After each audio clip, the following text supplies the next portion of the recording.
Hi guys, welcome back to my channel. তো thumbnail দেখে তো তোমরা বুঝে গেছো ভিডিওটা কী হতে চলেছে। তো চলো ঝটপট দেরি না করে ভিডিওটা দেখে নিই।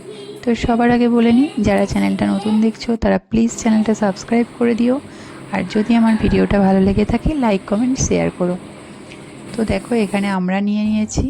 আমড়াগুলো খোসা ছাড়িয়ে এইভাবে একটু নোড়া দিয়ে থেতো করে নেওয়া হয়েছে।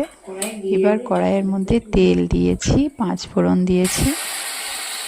5 ফোড়ন হয়ে এলে ওর মধ্যে গুড় দেওয়া হলো।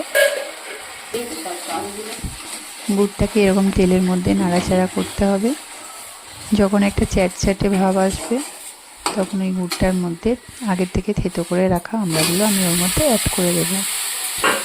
সরি, আমি না, আমার মা রান্নাটা করছে, আমি ভিডিও করছি। তো দেখো এবার একটু পরিমাণ মতো নুন দিয়ে এইভাবে রান্নাটা কিছুক্ষণের মায়ের জন্য হাতের আমড়ার রেসিপি।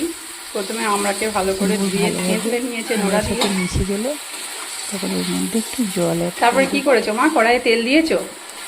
কড়াইয়ে তেল দিচ্ছি, সম্বরা দিচ্ছি, তেল দিয়েছে, 5 ফোড়ন দিয়েছে, তার মধ্যে গুড় দিয়ে দিলে, একটু গুড় দিয়েছে, দিয়ে এবার আমড়াগুলো দিয়ে নাড়াচাড়া করছে।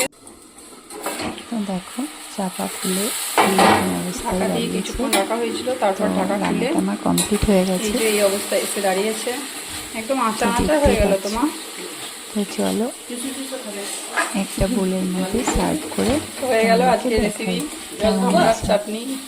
জানি না কেমন খাবে, আচার মতো খেতে ভালোবাসি বলে মা এরকম বানিয়েছে। তোমরা চাইলে একটু ঝোল ঝোলও বানাতে পারো।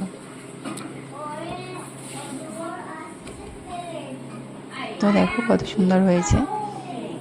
তো এই ছিল আমার আজকের ভিডিও। তো আমার আজকের ভিডিও তোমাদের কেমন লেগেছে অবশ্যই কমেন্ট বক্সে জানিও। আর ভিডিওটা ভালো লাগলে লাইক কমেন্ট শেয়ার করো। টাটা।